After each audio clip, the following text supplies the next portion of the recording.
Hi everyone and welcome to Walk Away from the Workbook. If you're new here, my name is Nicole Seymour and I'm a kindergarten teacher in California. Today's video is for all the parents out there and it is called Frequently Asked Questions of a Kindergarten Teacher. These are the questions that I get asked every single year by many of the parents of students in my classes. These are also questions that friends and family members have asked me about their own children. So I just thought it would be a great idea to do a video about the questions I get asked the most as a kindergarten teacher. The first question I get asked a lot is, how do I help my child learn the letters and sounds in the alphabet?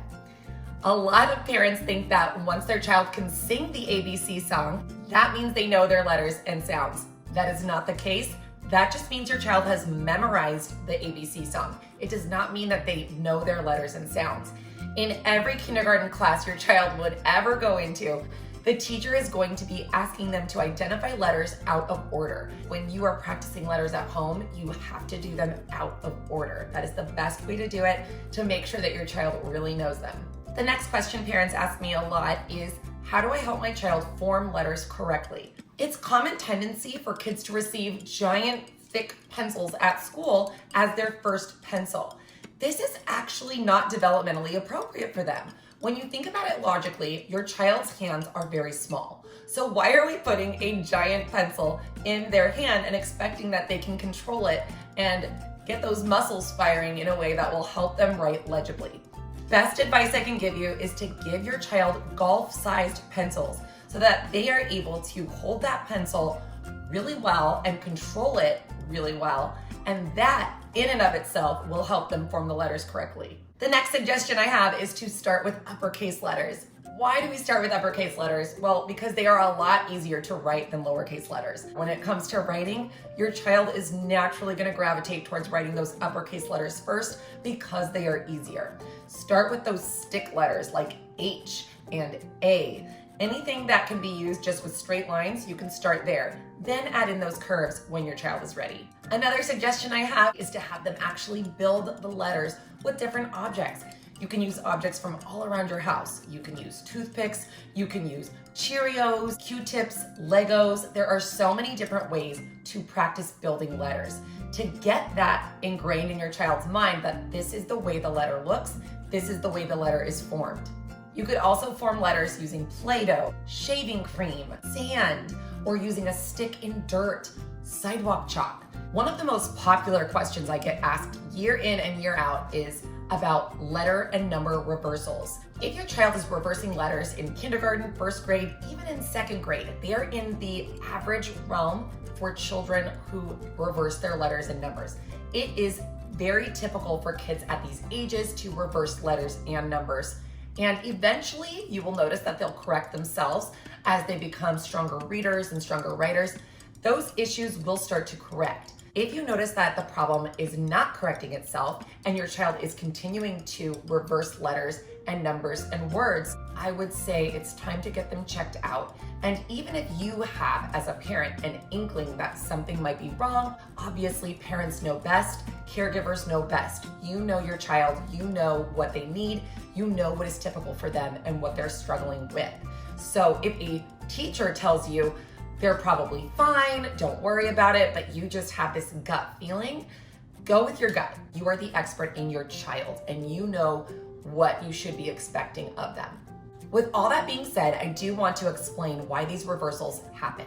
When you think about objects that we see in our daily life, a chair is a chair, no matter what direction it is facing. A mug is a mug, no matter if it's upside down, drying in your drying rack, or if it's in your hand and you're drinking a cup of coffee. Those objects do not change no matter what direction they're facing. Now, I bet you're already thinking, oh, that's why my child is reversing letters and numbers. It's because kids do not understand that these symbols, these letters and numbers, have to be in that specific orientation in order to represent that letter or that number. They flip them around because that's what we do with other objects. A fan is still a fan no matter which way it's spinning, no matter how fast it's spinning. Curtains are still curtains whether they're closed or open. It makes a lot of sense why kids reverse letters, especially B, D, P, and Q. Those letters are all essentially the same shape. They are just flipped around or upside down. So when we look at it like that, that our children don't quite understand that these symbols have to be one direction or they will not make sense in a word and we won't be able to read them correctly. If they don't understand that yet, then that is why they are making those reversals. And that's something you can teach them. You can tell them, you know, most other things you can change the direction of, but letters and numbers all have to go the same way. Whatever way you're looking at them on paper, we have to match that or people won't be able to read what we write. This may take some time and it will definitely take some practice, but I wanted to make sure you understand it is a very typical learning curve that your child is headed up. My sister was actually telling me that my niece tends to reverse entire words and sentences and that she is copying it from a book, but it is completely backwards. What my niece is most likely doing is copying down this sentence in a way that makes sense to her. She is left-handed, and we do see this a lot more with children who are left-handed, that they want to write from right to left rather than from left to right. So if that is something your child is struggling with, something you can do is tilt their paper up a little bit if you have a lefty, and it'll be easier for them to write from left to right because the paper is tilted up. You can also prop that paper up a little bit and that'll give them a better angle to write. It'll be more comfortable for them. So that is that. I would love to do another video like this. I love helping people. I want to remind you, all of my answers are based on research, experience, and on my personal opinion when working with children. If you find that these ideas do not work for you, you don't have to do them. These are tried and true practices that I have used in my own classroom, but you certainly don't need to use them if you don't feel like they will work for you or the way that you learn and the way that your child learns. And as always, if you enjoyed this video, don't forget to like, subscribe, and share it with a friend who might find it useful. You can find me on Facebook at Walk Away From The Workbook or on Instagram at Seymour of Coley. If you follow me on social media, don't forget new videos come out every Wednesday. Have fun learning with your little ones. Bye.